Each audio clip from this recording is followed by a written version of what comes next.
My name is Judith Mason. I'm 45 and I've worked quietly all my life. No shouting, no intrigue, no theater. I just did what I had to do. I came earlier than everyone else and left later. I knew what was where. I knew who had a broken formula, who was late with deliveries, who lied in the report, and who was just tired. I never asked for recognition, and I think that was my first mistake, because I was sitting with a cup of coffee when I found out that I no longer existed, not as a person, as a specialist, as a leader, as someone who had kept the system afloat for 22 years. At 9 a.m., my boss didn't just cut out my department. He erased me. From history, from memory, from the corporate future. It all started with a Zoom call. The title was neutral, Business Strategy Sync, mandatory. But even then, I had that familiar feeling in my stomach, like before an earthquake. I knew that this was not just a sync. It would be something completely different. When the camera opened, I saw Seth Broadman, our new CEO. The same guy who had called my department a clumsy relic of the 90s 3 times and never once asked what we were doing. He didn't wait for everyone to gather. He just looked into the camera and calmly said, "We've decided to optimize the analytics and procurement areas. Due to the restructuring, the unit that Judith was heading is no longer in existence." My name was called for exactly 0.8 seconds, as if I was a temporary addition to something more serious. And now I was a deleted row in a spreadsheet. I didn't blink. I didn't turn on the camera. I just smiled calmly, even a little ironically. Because when you are being written off, the main thing is to know what you were for them and what they have become for you. I clicked Leave Meeting, got up, and turned on the kettle. I poured coffee into my favorite mug with the inscription, "I keep the world in an Excel spreadsheet," a gift from the logisticians from the time when we still joked together. A few minutes later, I was sitting in front of my old laptop. Not my work laptop, the one that looked like a museum piece. Even the IT guys were afraid of it. But I knew that it contained everything. The entire system that I built manually when no one understood how we would survive without automation. All the formulas that they later invented themselves. All the macros, templates, checks that became integrated processes in their shiny new CRM. And the best part? They are still using what I once created. But they deleted me before they migrated the core. And I looked at that screen, at the lines of formulas, and thought only one thing. If they think they fired me without touching the system, they only fired the shell. They left my heart in the office, and it no longer beats. When I joined this company, there were 7 of us, and the server was under the CFO's desk, and it was beeping, constantly. It was 2004. We had no accounting system. There was no automation. There was an Excel spreadsheet, 2 walkie-talkies for the warehouse, and 3 folders for customers, suppliers, and something incomprehensible. And I remember sitting down in an empty office, where even the chair was tilting sideways, opening an old laptop and saying out loud, "Okay, let's start with the formula." I didn't ask for much.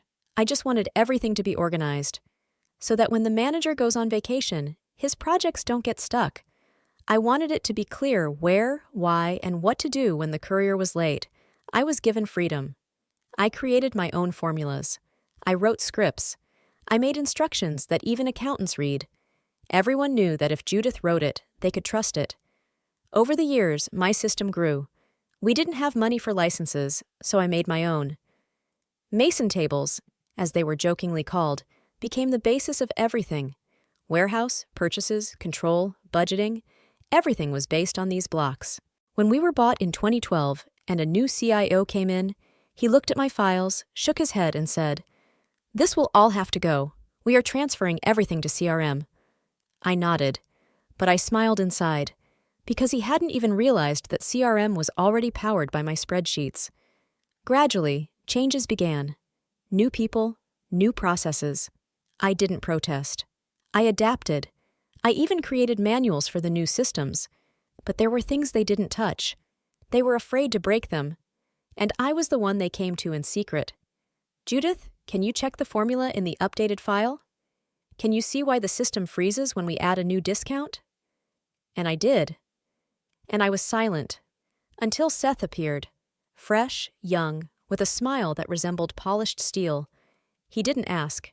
He announced, "We are becoming lean. We are digitalizing. We are optimizing old processes." And at every meeting, the same phrase was heard: "We need to move faster, without unnecessary burden." One day, I noticed that my instructions had disappeared from the shared disk. Then I noticed that I hadn't been added to the new project team. And a month later, I was removed from the internal accounting of analytical support. I should have asked why, but I didn't. I just made a copy of all my systems. And for the first time in 22 years, I protected the files with a password. I stopped laughing at meetings. I stopped bringing homemade pies on Friday. I became that weird one from procurement. People started asking me, "Are you still with us?" And I answered, "As long as the sign works, I'm here." And when he told me in a Zoom call that my department had been liquidated, I wasn't even surprised. They hadn't seen me for a long time. They only saw the structure. But they didn't realize that I was the structure. I did not hold on to the chair. I didn't cry in the toilet. I just realized that they had just torn the foundation out of the building, and they were standing on the glass. The first failure occurred on the third day. I woke up at 7:15 a.m. Although I could have slept, I'm not technically an employee anymore. But my body didn't know that it was fired yet. I made coffee and opened the mail automatically. It was a habit, a professional deformity. There was a letter. The subject: problem with cycle Q4 order, urgent. The sender is Virginia from Logistics.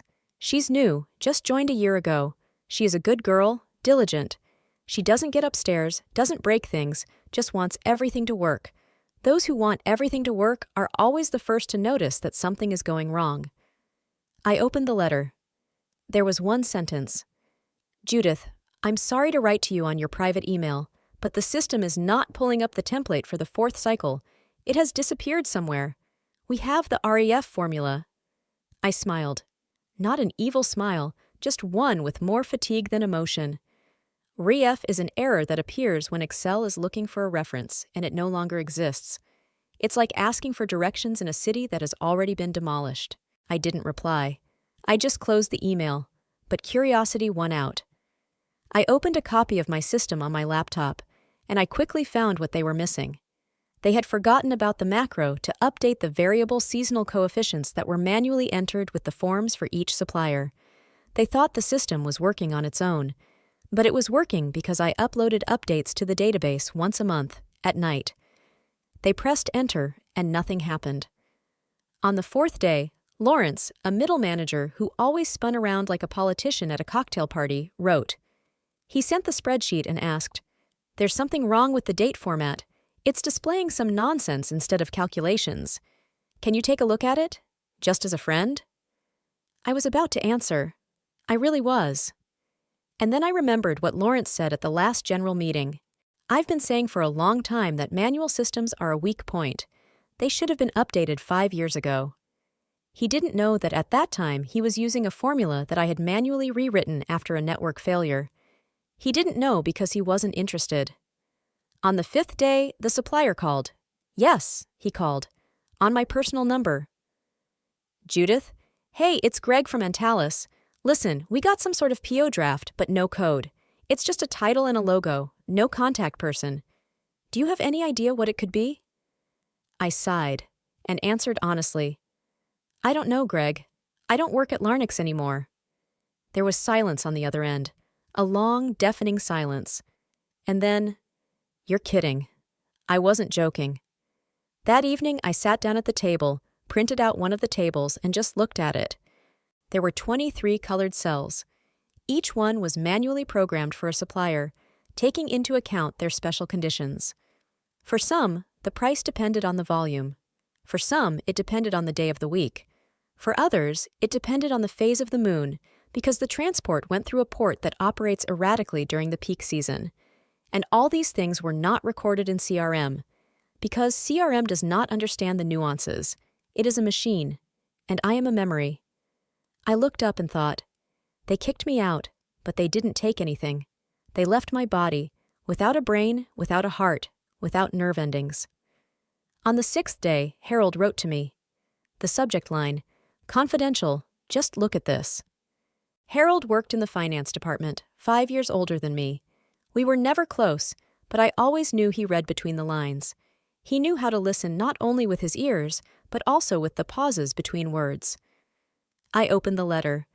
There was a screenshot of a system error from the new platform that Seth had so proudly presented as our new brain. In the corner was a red banner. Data source inaccessible, external link lost, attempting recovery. And even lower, handwritten. This is your formula, right? Or is it just me? I didn't answer, but I felt something in my stomach clench. Not fear, more like a dull, tired anger.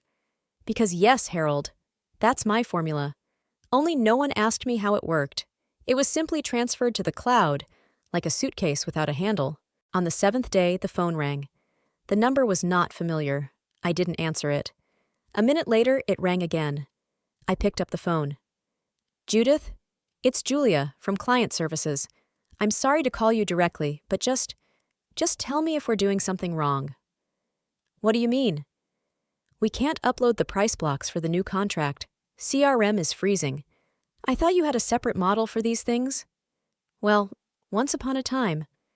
I didn't say anything, and Julia seemed to feel it. I'm sorry, you don't have to. I understand. It's just, if you could give us a hint, we'd appreciate it. I said, I can't be of any help to you at the moment. And I hung up the phone. It wasn't revenge. It was a boundary. Because as long as I was that old woman who does not integrate, they did not listen to me. And now they have no right to ask. On the 8th day, Seth wrote to me himself. Briefly, formally, Judith, it would be helpful if we could agree on the transfer of some of your operational best practices. For the integrity of the processes, you can name your terms. I read it twice. Terms. My terms. For the first time in years, it sounded right. I took a screenshot, saved it, and didn't reply. Instead, I opened my private system, and I started to put it in order. There were old contracts, drafts, alternative calculations that I had once put aside. All those things that were rejected as too complicated. I opened one of them. A strategic supply model with adaptation to changes in currency fluctuations. It worked. I knew it. It could save the company hundreds of thousands. But no one wanted to listen to it. And now it was mine alone. I sat in front of the screen, listening to the silence. And suddenly, I thought that this silence was the loudest thing I had ever said. On the 9th day, I received a message on LinkedIn. Good afternoon, Miss Mason. Could you spare 5 minutes for a quick chat? I'm Nicholas from Corvian Maritime. At first, I thought it was a mistake. Maritime is our main transportation contractor, a serious entity that we have worked with for years exclusively through my logistics department. Well, until it was optimized. I gave a short answer. I no longer represent Halcyon. A minute later, I received a reply. That's why we want to talk to you directly. Meanwhile, the office was in a panic. I couldn't see it, but I could feel it. Harold was writing again, now in short sentences, without unnecessary symbols. We were forced to move the archive to another server and lost 3 reports. One of them was for an audit. Judith, do you still have a copy? Did anyone write to you with this? No one wrote to me, but I kept it, and I didn't answer. On the 11th day, Meredith wrote to me. Meredith, the one who smiled at Seth when he signed the new structure. The one who told me, it's not personal, Judith, it's just fresh air. Now her message sounded like a gasp. Can we talk? We need your expertise on contract indexing. Some things don't add up, and the client is on a deadline. I read this message in the silence of the kitchen, between sips of tasteless black tea. There was something painfully ironic about how quickly the old knowledge became indispensable again. I closed the app and said out loud, You threw out the firemen and were surprised that the smoke didn't go away. In the evening of the same day, I agreed to talk to Nicholas. He spoke clearly, without unnecessary curtsies. Miss Mason, we've been experiencing delays at your former company. We need an independent consultant who understands your internal system. Do you have anything that could help us? Of course, on commercial terms. I was sitting with the phone in my hand and felt the irritation in me subside and a strategy begin to emerge. What if I have not just something, I asked, but a full-fledged alternative model that was not allowed to be implemented? Then, Nicholas said, we need to talk more seriously. On the 12th day, I received an official letter from Halcyon. It was from the legal department. Miss Mason, we are asking you not to disclose confidential information to unauthorized parties in accordance with the terms of the contract you signed in 2009. I smiled, because it was in that contract at the very end that I had written by hand. Applies only to information created within the framework of agreed projects. And my system was never agreed upon. They didn't want to consider it. And now it was free. And so was I. This invitation could have easily been lost among the others. The inbox was cluttered with emails with the topics new tools, modernization of reporting, SEO partnership. But the subject line of this email was short. Industry Resilience 2024, official invitation to participate. At the time, I was at home with my friend Clara, drinking coffee and chatting. I clicked without emotion. I read it, and read it again. And only then did I realize that I was not invited as a former Halcyon, but as an independent consultant, without quotation marks, without devaluation, just as an expert. I took a sip of cold coffee and turned to Clara.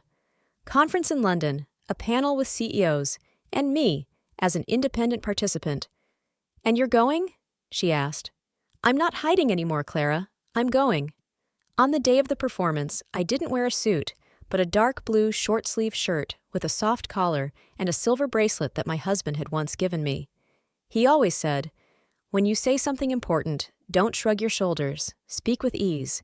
There were 3 people on the stage, 1 CEO from the energy sector, 1 woman from the banking sector, and me. The moderator asked a question. "What is the main mistake companies make when it comes to changing structures?" I didn't look at the audience. I thought of my own, Carol's, James, Harold. And I answered, devalue silence. Reject those who make no noise, because they are the ones who hold everything when the noise ends. I did not name the company. I didn't mention a single name, but I saw Seth in the front row. He was there. He was listening. After the panel, people came up to me, young, gray-haired, with badges, without. Someone said, "Your words are about me." Someone said, "I thought we were the only ones with such a reform." One man, about 60 years old, with sparse gray hair and a delicate smile, held a cup of coffee and said, "Do you know what makes a truly strong person different? He does not take revenge. They become a guideline." And I realized that revenge is not always about backwards. Sometimes it's about ahead. In the evening of the same day, I received another letter from Corvian Maritime. "Miss Mason, after reviewing your methodology, we would like to formally offer you a consulting contract with the possibility of creating a joint logistics audit model."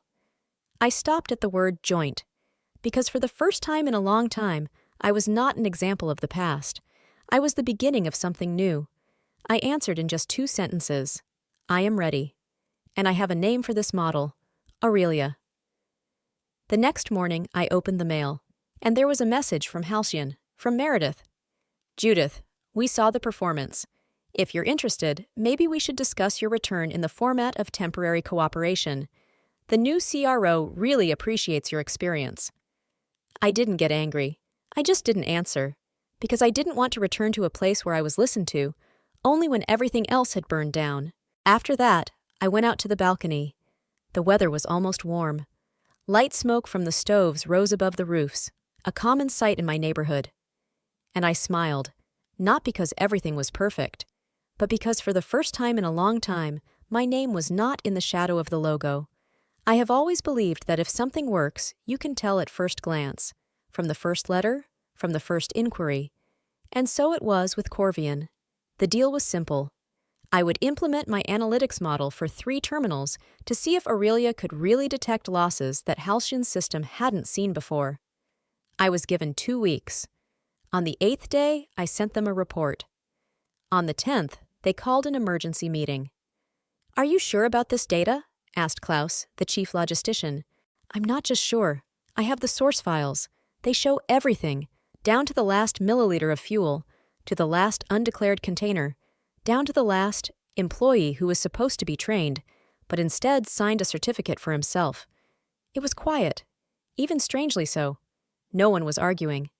And suddenly, One of the directors, the youngest, seemed to drop out by accident.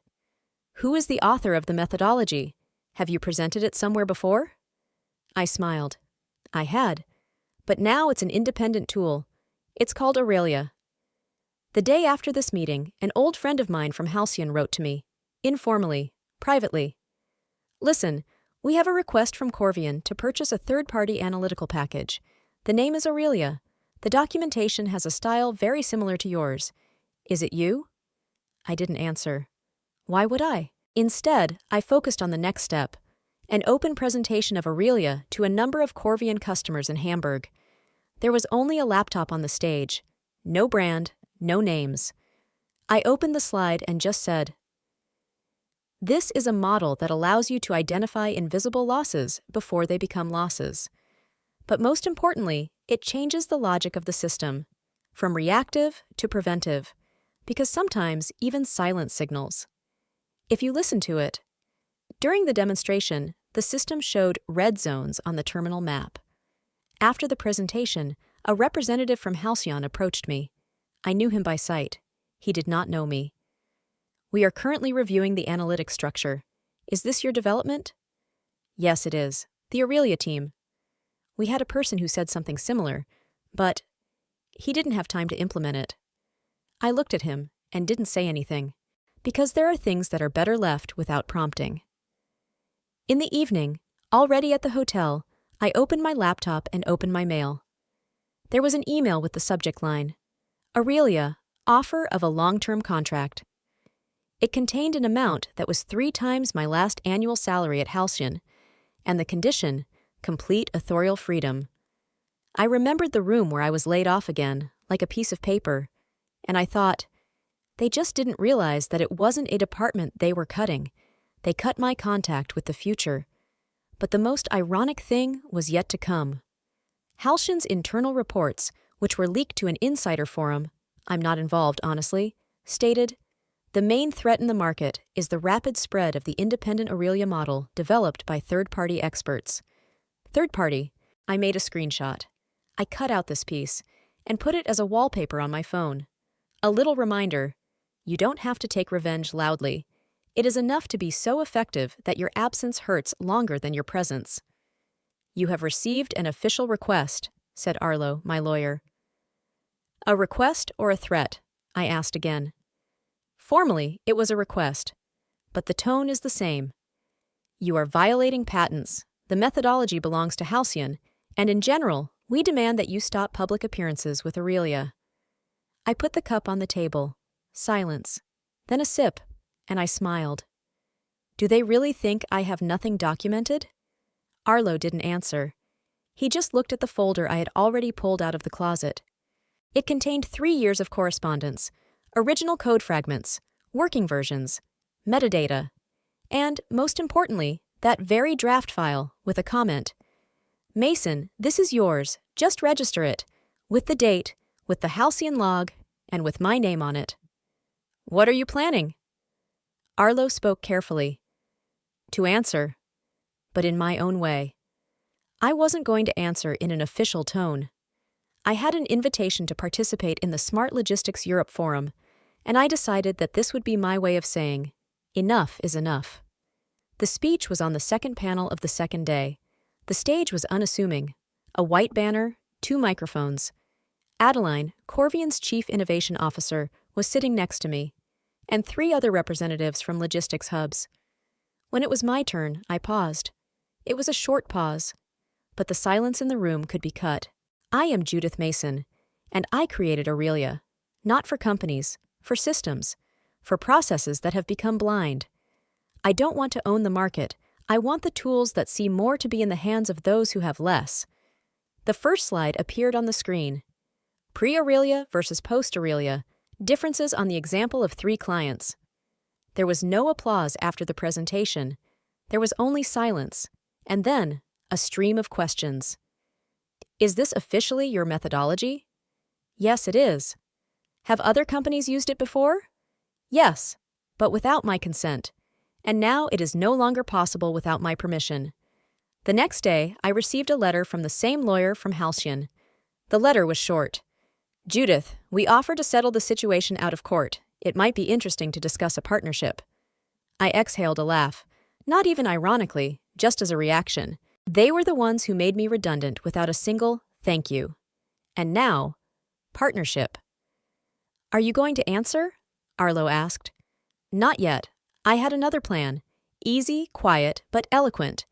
I posted a news item on the Aurelia page. Developing new modules with an open protocol. Anyone who wants to join us should write to us directly. We are not subordinate to any structure. And below that, a link to my open profile. With dates, with archives. No one could rewrite history anymore. In the evening, I received a message from Clara. They are writing to me now. They ask if I know who else is working on Aurelia. Have you decided to make it open source? I answered in one sentence. Silence does not always mean weakness. Sometimes it's just a strategy. They want to meet, Arlo said, putting the phone down. They?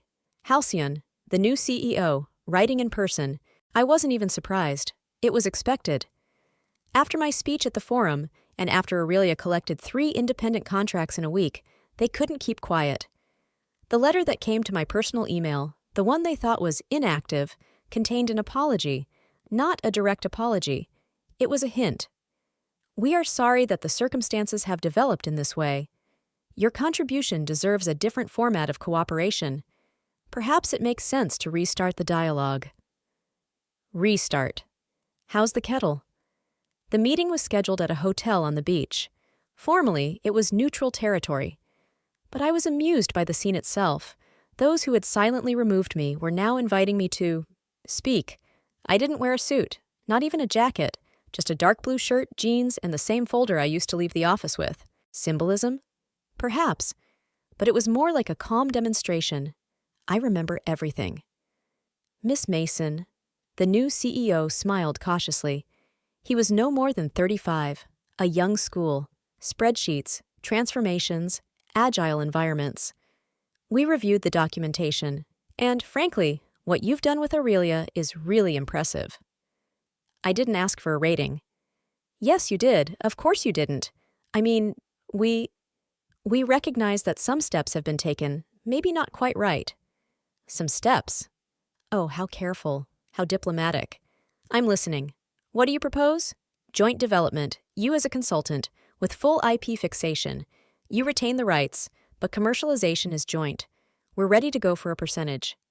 He pulled out a folder. I didn't open it. I didn't come to bargain. But, listen, I'm not looking for partners. I don't want to come back. And the last thing I need is recognition from a company that thought I was invisible. I left the folder on the table. There's a story in there. If you've really looked through the documentation, you've seen it all, and if not, you won't see it now. And I left, just like that, without hysterics. No loud statements, no revenge. Clara caught up with me in the corridor. She already knew that our channels were open. You realize what will happen now, don't you? They will try to either buy your team or copy it. I know that. But we are not the same anymore. And most importantly, I am not the same. In the evening, I opened a new letter in the mail. The title, Industry Resilience, 2025, Official Invitation to Participate. I clicked it without emotion. I read it, and read it again. I was not invited as an ex-Halcyon. I was invited as the founder of Aurelia. No quotation marks, without any clarification, just as an expert. On the train to London, I didn't prepare for the speech. I had already said everything I needed to say. Now I just had to be. Just stand on stage without proving anything. Or more precisely, proving everything by the very fact of being there. I remembered how I used to stand in the office, holding my folder, waiting to be told that my role has been reduced. And you know what? I am no longer the background. I am the context without which these scenes have no meaning. There were 5 people on stage, 3 CEOs, 1 academic, and me. Everyone was wearing microphones under the lights, with company names next to their names. Except for me. Next to me was a sign, Judith Mason, founder, Aurelia Analytics. And that was enough. I was not introduced as an ex-executive. They didn't mention Halcyon. There was no need, because everyone knew. Everyone had already seen the performances, heard about the incidents, read about them, discussed. But now everything changed. I was no longer a story about liberation. I became a story about creation. After the panel, people came up to me. Some of them asked me questions. Some just wanted to shake hands.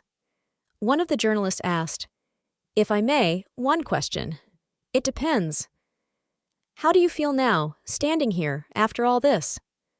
I paused. I looked at the hall where I used to sit as a participant, trying not to take up too much space. I think this is the moment when I don't have to prove anything for the first time. Is this a victory? This is freedom, and it is known to be expensive. In the evening, I was sitting in my hotel room, without a laptop, no presentations, just silence, coffee, a view of the city that no longer pressed on my shoulders. There was an invitation in the email, not a contract, not an agreement. It was a proposal to join the supervisory board of a new data ethics foundation. I smiled. You know, when I left Halcyon, I thought I had lost everything.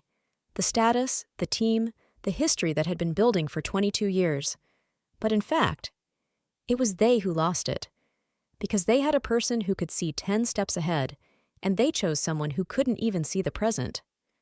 I didn't need their apologies. I didn't need an honorary pension. I needed the truth about myself, and I found it. I am no longer a department that was cut.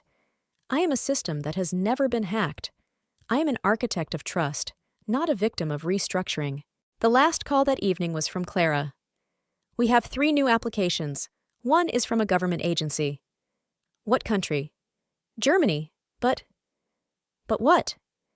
The request states, "The Aurelia model as a basis, subject to the involvement of Judith Mason herself."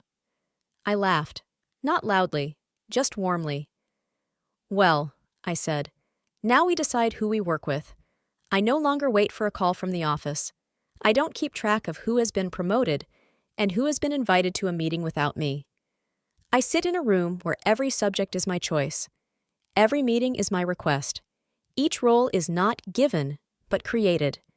And when people ask me how things have changed, I say simply, I am no longer fired. I choose.